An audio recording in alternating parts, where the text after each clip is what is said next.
What's up? This is Ephy from ephyn.com, music producer. For those who you don't know who I am already, I've been producing for about a decade now. I've done music production for sync music licensing. For those who don't know what is sync music licensing, is basically sync music for motion and picture and motion. Syncing music with picture and motion. So I've been doing that a lot over the past, over a decade now. I've been producing backtracks for, Big Brother Mzansi, Generations, My Perfect Wedding, Real Housewives of Mzansi, and etc. Okay, so let's talk about, I'm actually here to talk about the music business once again, but certain things in the music business for independent artists. This is for you once again, because I get approached. I do a little bit of consultation here and there, music business consultation with artists who are about to, finally get signed or either stay independent.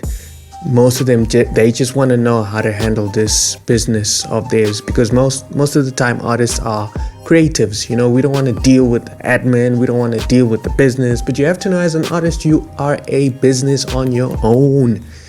You need to know that as an artist. So look, you have to be about your business 24/7, 365, and that if you're gonna, even if you get signed, it's just you doing business with another business.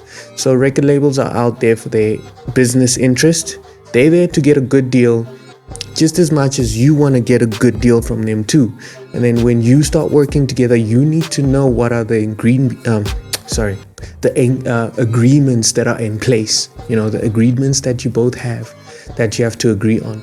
So I always say, look, there's nothing wrong with signing under a record label or even staying independent. If you get signed knowing what are you signing for.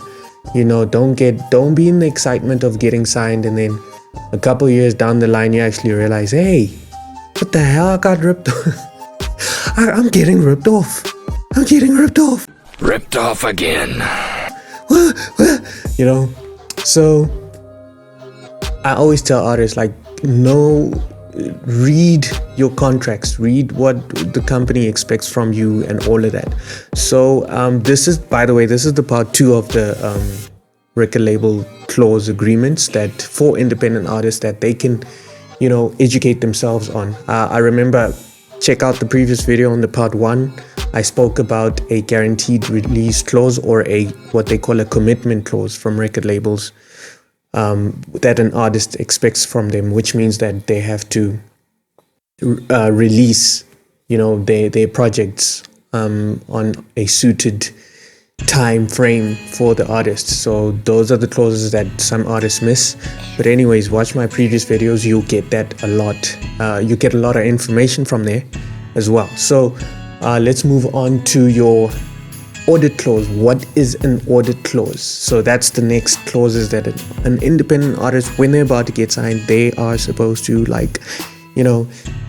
get in tune with these clauses. One of them is an audit clause, one of the most important clauses. What does it do? What is it? Let me start with what is the actual purpose of the audit clause. All right. So the audit clause is it's there to protect the artist's financial interest. All right. To receive accurate, complete accounting information, to help uncover errors and discrepancies. So look, you're not there to say to the record label, aha, you've been ripping me off all this time, I'm gonna put an audit clause because I don't trust record labels. No. Record labels are a business. They do business. You also business. You need to know that you do business, right? So when you put all these nice clauses to help you in your music career, to have a smooth music career, it's not that you're trying to, milk the record labels or anything like that. It's because you want to do good business practice with them from a B2B perspective, business to business perspective. So hence I'm saying, By the way, that's the purpose of an audit clause. Now, what is an audit clause? Nelly told me, you know, you got to learn how to do this thing called an audit. And I was like, what is that? And then he was like, man, you got to get a lawyer. And so I searched, I found Jay-Z's auditor, right? And then this guy went and said, I'll do it for, you know, I'm not going to charge you up front. I'm going to take a piece. And I was like, okay. So he goes and he finds over $600,000 that the label hid for me. So an audit clause in a music contract is a provision that allows an artist or their representative to audit record labels' accounting and financial records to ensure that they are being paid the royalties that they are entitled to under the terms of the contract. Okay, so the purpose of an audit clause is to protect the artist's financial interest and to ensure that they are receiving accurate and complete accounting information from the record label. Auditing the record label's financial records can help to uncover any errors or discrepancies that may have occurred, such as underreported sales or incorrect royalty calculations. Okay, so typically, an audit clause will specify the scope of the audit, the frequencies with which audits can be conducted, and procedures that must be followed when conducting an audit. For example, the clause may require that the audit be conducted by certified public accountants and that the artist must give the label advance notice before conducting an audit. It is important for the artist to carefully review and negotiate the terms of any audit clause in their music contract and to ensure that the clause provides them with adequate rights to protect their financial interest. It's also important to ensure that the audit clause is enforceable and that any limitations or restrictions on the audit process are reasonable and not overly burdensome.